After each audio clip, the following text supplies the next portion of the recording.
हमारे day to day life में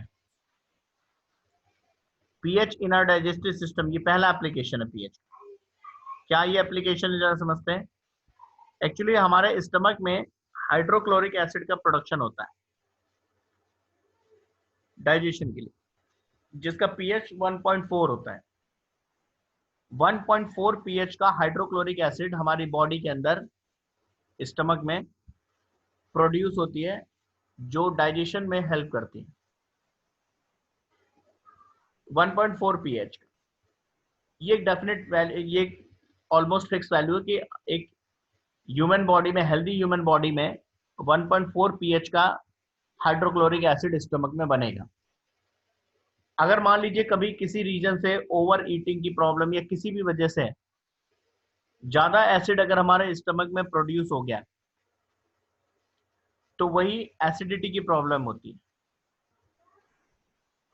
उस केस में क्या करते हैं हम, उस केस में हमें करना ये कि जो एक्सेस एसिड हमारे बॉडी में बन गया है, एसिड को न्यूट्रलाइज कौन करेगा? कोई बेस या कोई मेटल कार्बोनेट या कोई मेटल बाइकार्बोनेट। तो जब एसिडिटी की कोई प्रॉब्लम आ रही है ओवर प्रोडक्शन ऑफ एचसीएल की वजह से, तो तुरंत हम कोई बेस या कोई मेटल कार्बोनेट या कोई एल्कलाइन सब्सटेंस का यूज करते हैं एसिडिटी को रिमूव करने। तो ये एक एप्लीकेशन है जो कॉमन सब्सटेंस हम लोग यूज करते हैं एज एन एंटी एसिड या एसिडिटी को रिमूव करने के लिए। उसमें कॉमन है milk of magnesia, which is magnesium hydroxide. Milk of magnesia या मैग्नीशियम हाइड्रोक्साइड ये एक इंपॉर्टेंट एंटी एसिड है। दूसरा एंटी एसिड है सोडियम हाइड्रोजन कार्बोनेट, NaHCO3, जिसको बेकिंग सोडा भी हम लोग कहते हैं। ये इंपॉर्टेंट एंटी एसिड्स हैं। ये एंटी एसिड्स क्या है? ये anti acids basically mild bases हैं, वीक बेसेस हैं, जो एक्सेस एसिड हमारे स्टमक के अंदर एक्सेस एसिड का जो प्रोडक्शन हुआ है उसको न्यूट्रलाइज करेंगे और इंडाइजेशन की जो प्रॉब्लम है उसको रिमूव करेंगे। तो ये पीएच का ये एप्लीकेशन है कि हमारी बॉडी को 1.4 पीएच का ही एचसीएल चाहिए। अगर ज्यादा प्रोडक्शन हो गया तो वो प्रॉब्लम करेंगे। ये पीएच का हमारे डे टू डे लाइफ में एक एप्लीकेशन है। नेक्स्ट एक एप्लीकेशन है pH change as the cause of tooth decay. हमारे कई बार जो हमारा टूथ डिके होता है उसके पीछे ये पीएच फैक्टर ही वर्क करता है। एक्चुअली क्या होता है कि जो हमारे टीथ है उनके ऊपर एक हार्ड सब्सटेंस की कोटिंग होती है, इनेमल कोटिंग होती है, जो फास्फोरस का कैल्शियम का मिलकर बना होता है। वो हार्डेस्ट सब्सटेंस हमारी बॉडी के अंदर हार्डेस्ट सब्सटेंस में से होता है। हमारे जो टीथ है उसके ऊपर कोटिंग होती है उसकी, जिसकी वजह से टीथ क्या होते हैं, प्रोटेक्टेड होते हैं। अब आपने पढ़ा एक एसिड के फीचर में कि एसिड्स में कोरोसिव नेचर होता है। एसिड्स क्या होते हैं, जिसके कांटेक्ट में आते हैं उसको कोरोड करते हैं। जब भी हम कोई स्वीट फूड या मिठाई खाते हैं, चॉकलेट खाते हैं, टॉफी खाते हैं, कैंडी खाते हैं, शुगरी फूड जितने भी हैं, तो ये क्या करते हैं, ये जब हमारे माउथ में जाएंगे तो हमारे माउथ में डिसॉल्व होके एसिड प्रोडक्शन करते हैं। ये जितने भी शुगरी फूड्स हैं ये एसिड का प्रोडक्शन करते हैं हमारे माउथ में। और जब एसिड प्रोड्यूस होगा हमारे माउथ में 5.5 पीएच तक का अगर एसिड बनता है, यानी वीक एसिड अगर बनता है, तो प्रॉब्लम नहीं होती हमारे टीथ में। लेकिन 5.5 से अगर और कम पीएच का यानी और स्ट्रॉन्ग अगर एसिड बनता है, तो वो क्या करता है कि जो टीथ के ऊपर जो कोटिंग है उस कोटिंग को धीरे धीरे कोरोड करता है, उसको डिस्ट्रॉय करता है। और जब वो उस कोटिंग को डिस्ट्रॉय करेगा तो यहीं से हमारे दांत खराब होने स्टार्ट हो जाएंगे। यही टूथ डिके का रीजन है। तो यहां भी देखिए पीएच काम करता है। और अच्छा, इसको हम रिमूव कैसे कर सकते हैं? प्रॉब्लम ये है कि जो हम शुगरी फूड्स खा रहे हैं, चॉकलेट्स खा रहे हैं, मिठाइयां खा रहे हैं, यही हमारे माउथ में जाके डिसॉल्व हो रहे हैं और एसिड का प्रोडक्शन कर रहे हैं। अब दो तरीके हैं अपने दांतों को बचाने के लिए। पहला कि हम लेस शुगरी फूड्स खाएं, चॉकलेट मिठाई है, ये सब कम खाएं। दूसरा ये है कि इनसे जो एसिड प्रोड्यूस हो रहा है माउथ में, उस एसिड को हम न्यूट्रलाइज करते हैं। तो न्यूट्रलाइज किसके थ्रू करेंगे? बेसेस के थ्रू। तो इसीलिए बहुत सारे आपने देखे होंगे जो टूथपेस्ट हम यूज करते हैं उसमें अल्कलाइन सब्सटेंसेस मिक्स किए जाते हैं, इसीलिए क्योंकि वो टूथपेस्ट के अंदर जो अल्कलाइन सब्सटेंसेस हैं या सॉल्ट का यूज होता है टूथपेस्ट में। जैसे आपने कई बार देखा होगा, एडवर्टीजमेंट में देखा होगा कि आपके नमक, आपके टूथपेस्ट में नमक है, ऐसे पूछते हैं, देखा ना एडवर्टीजमेंट में? Yes sir. तो उसका मतलब क्या है? वो बेसिकली जो नमक या कॉमन सॉल्ट है, ये एक बेसिक सब्सटेंस है। तो ये क्या करेगा, माउथ के अंदर जो एसिड प्रोडक्शन हुआ है उसको न्यूट्रलाइज करेगा। तो हम ऐसे टूथपेस्ट यूज करें जिसमें अल्कलाइन सब्सटेंसेस हो, अल्कनिलिटी हो, इससे हम थोड़ा सा टूथ डिके को कम कर सकते हैं। नंबर 3 कि बार बार अपने टूथ को हम लोग क्या करें, जो टीथ है उसको हम क्या करें, वो ब्रश ब्रश, करें। हाँ ब्रश करें, प्लस रिंसिंग के थ्रू हम अपने उसको वाटर से, क्लीन वाटर से बार बार क्लीन करें। मतलब बेसिकली पर्पस ये कि जो एसिड प्रोड्यूस हुआ है वो माउथ में, वो वहां स्टे ना करे। अगर वो एसिड वहां रहेगा तो कोरोड करेगा, उसे न्यूट्रलाइज कर दें या हटा दें या किसी तरह से। इसीलिए हम लोग, तो ये 2-3 तरीके हैं। क्लियर? तो ये भी यहां पर भी देखिए पीएच का ही रोल आ रहा है। बानी पढ़ो बेटा ये पूरा।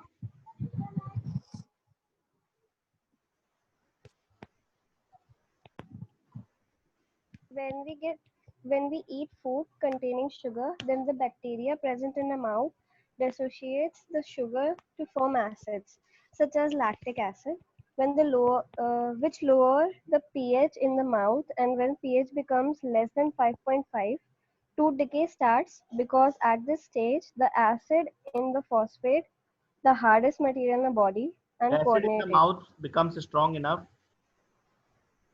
to attack the enamel of a teeth, which is made of calcium phosphate, the hardest material in the body, and corrode it. The following precautions can be taken to tooth decay: by cleaning the mouth thoroughly after eating food, by rinsing it with lots of clean water, by toothpaste containing bases, pH almost 8.0, so that the teeth can neutralize the excess acid in the mouth, by eating less of sugary foods like sweets, toffees, ice creams, chocolates, candy, etc. ठीक है, समझ में आ गया? तो एक और question आता है कि tooth Yes, decay sir. Start कब होगा, किस पीएच के बाद? तो टूथ डिके स्टार्ट होता है जब पीएच लोअर हो जाए, किससे कम होने लगे? 5.5 से।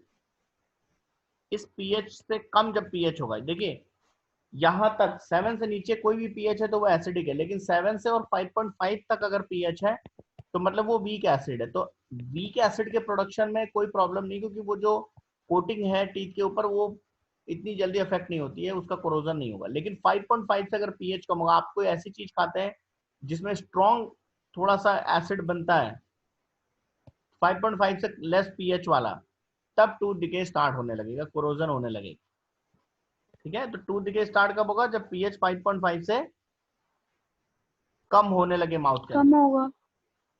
ठीक है, चलिए नेक्स्ट। Yes sir. एक एप्लीकेशन है, plants and animals are sensitive to pH changes. बहुत सारे प्लांट्स और बहुत सारे एनिमल्स, हम लोग ही नहीं, प्लांट्स में भी एनिमल्स में भी पीएच को लेकर बहुत सेंसिटिविटी होती है। और most of the plants pH 7 यानी न्यूट्रल सॉइल में ग्रो करते हैं। ऐसा सॉइल जो न्यूट्रल हो, जिसका पीएच 7 के आसपास हो, ऐसे सॉइल में प्लांट्स की ग्रोथ बहुत अच्छी होती है। कभी कभी क्या होता है, किसी रीजन से सॉइल में एसिडिक या बेसिक सब्सटेंसेस की एक्सेस हो जाती है, सॉइल में एसिडिटी या एल्केनिलिटी आ जाती है, उस केस में क्या होता है कि जो प्लांट्स हैं उनकी ग्रोथ अफेक्टेड होती है। अगर ऐसा कहीं पर है, जैसे ऐसा क्यों हो जाता है, जैसे आपने एसिड रेन का कॉन्सेप्ट सुना होगा। एसिड रेन में क्या होता है कि जो पॉल्यूटेंट्स हैं, पॉल्यूशन गैसेस जो हैं, CO2, SO2, कार्बन डाइऑक्साइड, ये सब रेन वाटर के टाइम पे क्या होता है कि ये जो गैसेस हैं वो रेन वाटर में डिसॉल्व हो जाती है। जैसे CO2 है, तो CO2 रेनिंग के टाइम पे रेन वाटर में डिसॉल्व हो जाता है, मिक्सअप हो जाता है और अपना एसिड बना लेता है, कार्बोनिक एसिड H2CO3। ये जो कार्बोनिक एसिड है वो रेन वाटर के साथ सॉइल में आया और सॉइल में मिक्स हो जाने की वजह से सॉइल कैसा हो गया, एसिडिक नेचर का हो गया, इस एसिड रेन की वजह से। तो ऐसे सॉइल में प्रॉब्लम होगी प्लांट्स की ग्रोथ के लिए। तब हमें क्या करना होगा कि सबसे पहले अगर फार्मर को ये करना है कि जो उसका फार्म है, जो भी उसका खेत है जहां वो फार्मिंग कर रहा है, उसकी सॉइल को ले जाए लेबोरेटरी में और उसकी टेस्टिंग कराए कि इस सॉइल का पीएच नोट कर लीजिए या टेस्ट करके बताइए। मान लो उसने अगर कहा कि भाई आपका जो जो इसमें फार्म की सॉइल है इसका पीएच तो 4 है, तो उसे समझ जाना चाहिए कि हमारे सॉइल में एसिड की एक्सेस हो गई है। तब उसे क्या करना पड़ेगा कि अपने सॉइल में कुछ बेसिक सब्सटेंसेस को मिक्स करना पड़ेगा जो एक्सेस एसिड को न्यूट्रलाइज कर। कॉमन जो बेसिक सब्सटेंस है वो है जैसे चॉक जो हम यूज करते हैं, कैल्शियम कार्बोनेट,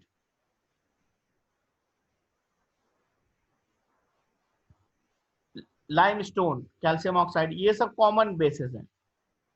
तो इन सब्सटेंसेस को लाकर वो अपने सॉइल में मिक्स कर देता है और सॉइल की एसिडिटी की प्रॉब्लम खत्म हो जाती है, प्लांट्स फिर से उनकी ग्रोथ बढ़ जाती है। तो ये सब एप्लीकेशंस हैं। प्लांट्स की सेंसिटिविटी है पीएच को लेकर, तो पीएच 7 से कम या ज्यादा होगा तो प्लांट्स सेंसिटिव होते हैं, उनकी ग्रोथ कम हो जाती है। ऐसे अगर किसी फार्मर के फार्म में सॉइल में एल्कलाइन सब्सटेंसेस की एक्सेस हो गई है, फर्टिलाइजर यूज करते करते ऐसा हो जाता है, तब उसे एसिडिक सब्सटेंसेस मिक्स कर देने होंगे अपने सॉइल में ताकि वो एक्सेस बेस को, एक्सेस एल्कलीज को रिमूव कर दे। क्लियर हो गया? Yes, ये sir. प्लांट्स की सेंसिटिविटी है। ऐसे ही कुछ एनिमल्स भी सेंसिटिव होते हैं पीएच चेंज को लेकर, और उनमें भी जब पीएच चेंज होता है तो प्रॉब्लम होती है, स्पेशली एक्वाटिक एनिमल्स। भाई एक्वाटिक एनिमल्स के लिए एक प्रॉब्लम क्या है, एक्वाटिक एनिमल्स में क्या होता है कि जो जैसे हमने रेन वाटर अभी बताया आप, तो ये रेन वाटर एक्वाटिक एनिमल्स के सर्वाइवल के लिए भी प्रॉब्लम करता है। कैसे प्रॉब्लम करता है? रेन वाटर की वजह से जो लेक, पॉन्ड, रिवर वाटर है, इनमें वाटर कैसा हो जाता है, एसिडिक हो जाता है, एसिड मिक्सअप हो जाता है। और जब ये वाटर एसिडिक हो जाएगा तो जो एक्वेटिक एनिमल्स हैं उनके लिए प्रॉब्लम होगी उनके सर्वाइवल में। और अगर ज्यादा एसिडिक हो गया तो वो सर्वाइव नहीं कर पाएंगे, और जो जैसे फिश वगैरह, फिशेज हैं, ये सब फिर क्या हो जाती है, उनकी डेथ होने लगती है। तो वैसे केसेस में हमें क्या करना पड़ेगा, अगर हमने अपने आसपास घर के कहीं देखा कोई पॉन्ड है, कोई लेक है, उसमें ऐसी प्रॉब्लम आ रही है, तो कुछ बेसिक सब्सटेंसेस को ले जाके हम लेक वाटर में मिला देंगे। वो क्या करेगा कि जो एक्सेस एसिड है वाटर में उसको न्यूट्रलाइज कर। ठीक है? Yes, sir. इसके अलावा एक और एप्लीकेशन आप अपनी बॉडी में देखिए, हमारी अपनी जो खुद की बॉडी, ह्यूमन बॉडी, हमारे ब्लड का पीएच 7 to 7.8 के बीच में होना चाहिए, ऑप्टिमम पीएच है। यहां पर हमारी एफिशिएंसी बेटर होती है, हमारी बॉडी में कोई प्रॉब्लम नहीं होगी और हम अच्छे से काम करते रहेंगे। 7 to 7.8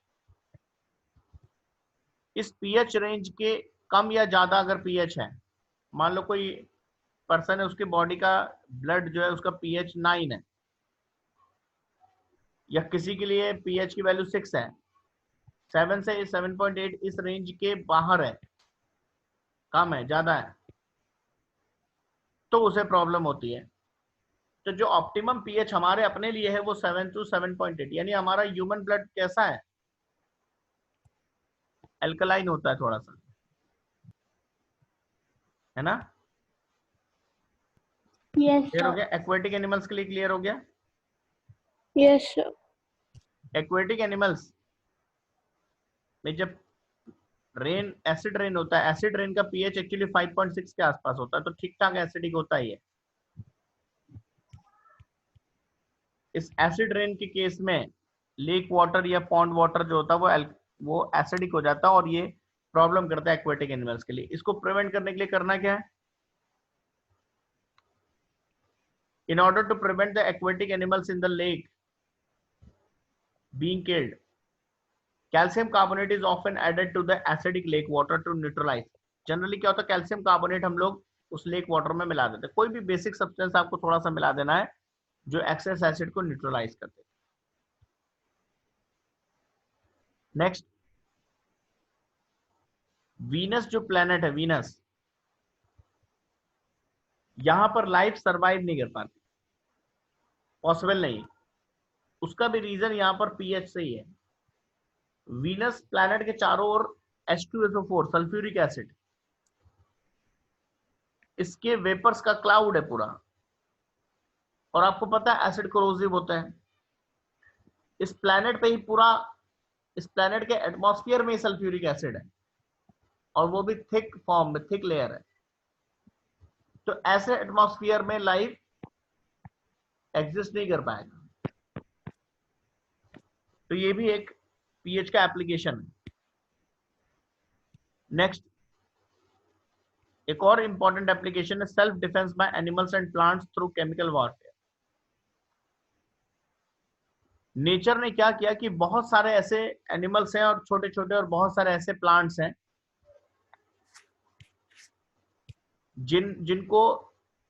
जिनकी बॉडी में एसिडिक या बेसिक सब्सटेंसेस होते हैं, और जब आप इन्हें हार्म पहुंचाने की कोई कोशिश करोगे तो ये क्या करेंगे, अपने स्टिंग्स के थ्रू एसिडिक या बेसिक सब्सटेंसेस को आपकी बॉडी में इंजेक्ट कर देंगे, और इस तरह से अपने आप वो प्रोडक्शन कर लेते हैं। ये नेचुरल है, ये गॉड ने उनकी बॉडी में ऐसा स्ट्रक्चर दिया हुआ है। वो अपने अंदर के एसिडिक या बेसिक सब्सटेंसेस का यूज करते हैं केमिकल वॉरफेयर। एग्जाम्पल समझिए, व्हेन अ हनी बी अगर किसी को, when a honey bee stings a person, तो वो क्या करता है, उसकी बॉडी में एक एसिडिक लिक्विड इंजेक्ट कर देता है, और इसी की वजह से आपको पेन होता है, इरिटेशन होती है। अब इसका रेमेडी क्या है? अगर आपको साइंटिफिकली ये पता है कि जो हनी बी है वो एसिडिक सब्सटेंस ही इंजेक्ट करता है, तो जैसे ही हनी बी ने किसी की बॉडी में एसिडिक सब्सटेंस इंजेक्ट किया, आप तुरंत बेसिक सब्सटेंस ढूंढने में लग जाओगे। रेमेडी उसकी क्या है कि आप बेसिक सब्सटेंस ढूंढो अपने आसपास, और बेसिक सब्सटेंस को ले जाके उस स्टंग एरिया में रब कर दो, रिलीफ मिल जाएगा। जैसे अभी आपको ये पता ही नहीं कि हमें करना क्या है, तो अभी आपको अगर साइंटिफिकली ये पता है कि जो हनी बी है वो एसिडिक सब्सटेंसेस ही इंजेक्ट करता है, तो आप कोई बेसिक सब्सटेंस, जो कॉमन बेसिक सब्सटेंस है वो है लाइमस्टोन, या सिंपली घर में अगर हम बात करें तो चूना जिसे कहते हैं हम लोग, है ना, व्हाइट वॉश जिससे करते हैं, Yes, sir. तो वो बेसिक सब्सटेंस होता है, कैल्शियम कार्बोनेट, कैल्शियम ऑक्साइड, ये सब। तो तुरंत उसको ले जाके स्टंग एरिया में रब कर दी, क्योंकि आपको मालूम है कि हनी बी ने एसिड इंजेक्ट किया है, तो वो न्यूट्रलाइज किसके थ्रू होगा, बेस के थ्रू। ठीक है। Yes, sir. ऐसे ही wasp, when a wasp sting, ये भी हनी बी की तरह ही होता है, ये भी एक छोटा सा कीड़ा है। तो इट इंजेक्ट्स एल्कलाइन, ये जब किसी को काटता है तो एल्कलाइन लिक्विड को इंजेक्ट करता है उसकी स्किन में। फिर आपको पेन होगा, इरिटेशन होगा, इचिंग होगा। लेकिन इस केस में रेमेडी क्या है Acidic substance. कि आप कोई एसिडिक सब्सटेंस अपने आसपास देखो। जैसे सबसे कॉमन जो एसिडिक सब्सटेंस घर में है वो विनेगर।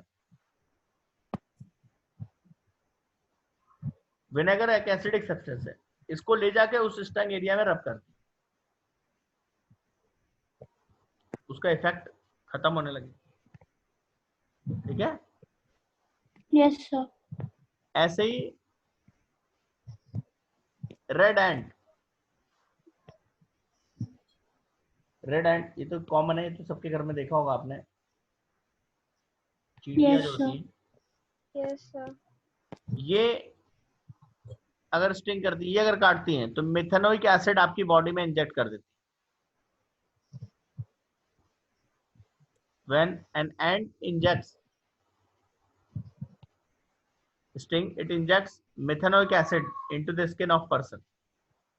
फिर आपको पेन इरिटेशन होगा। अब फिर आप देखिए साइंटिफिकली सोचिए, जितनी भी चींटियां हैं वो हमेशा एसिड इंजेक्ट करती हैं जब भी काटती हैं। तो आपको न्यूट्रलाइज किससे करेंगे आप? बेस के थ्रू। तो आप basic substance, baking soda, calcium carbonate, bicarbonate, इसको ले जाके स्टंग एरिया में रब कर। ठीक है। Yes, sir. नेक्स्ट, ऐसे ही नेचर में एक प्लांट होता है नेटल प्लांट, उसकी लीव्स जो होती हैं पतली पतली, उसकी पत्तियां होती हैं, कांटेदार होती हैं। तो नेटल प्लांट की जो लीव्स हैं वो बहुत सेंसिटिव होती हैं। अगर आप उसे छूते हो तो वो, उनमें स्टिंगिंग हेयर होती है, वो स्टिंग करती हैं। और नेटल प्लांट आपकी बॉडी में रेड एंट्स की तरह मिथेनोइक एसिड इंजेक्ट करता है। ठीक है। Yes, sir. तो फिर आपको प्रॉब्लम होती है। ये नेटल प्लांट, अब इसकी रेमेडी क्या है कि आप बेसिक सब्सटेंस लीजिए। और देखिए नेचर ने इसकी रेमेडी भी दे रखी है आपको। जब कभी भी ऐसा हो तो इस नेटल प्लांट के साथ, ये जनरली जंगल में मिलता है आपको, तो इसके आसपास कहीं ना कहीं एक और प्लांट मिलता है जिसको कहते हैं डॉग प्लांट। डॉग प्लांट, जहां नेटल प्लांट होगा वहां डॉग प्लांट भी आसपास होता है जनरली। इसकी जो लीव्स होती है उसमें बेसिक सब्सटेंस होता है इसकी लीव्स में। तो नेटल प्लांट की लीव्स ने जो मिथेनोइक एसिड इंजेक्ट किया है उसको आप डॉग प्लांट के लीव्स के थ्रू ही न्यूट्रलाइज कर सकते हो। ये नेचर नहीं, उसकी रेमेडी आपको दे रखी है और उसके आसपास ही दे रखी है। ठीक है। Yes, sir. तो ये सब पीएच के प्रैक्टिकल एप्लीकेशन है हमारे डे टू डे लाइफ में। मतलब बहुत सारे प्लांट्स, बहुत सारे एनिमल्स पीएच वैल्यू के थ्रू, एसिडिक और बेसिक सब्सटेंसेस के थ्रू इनको ही यूज करते हैं। एक एग्जांपल मैं यहां पर समझा रहा हूं आपको। Yes, sir.